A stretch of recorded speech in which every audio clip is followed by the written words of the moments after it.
স্বামী বিবেকানন্দের বাণী ও রচনা, অষ্টম খণ্ড। বুদ্ধ।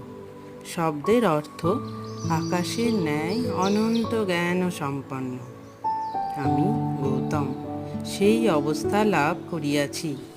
তোমরাও যদি উহার জন্য প্রাণপণে চেষ্টা করো, তোমরাও উহা লাভ করিবে।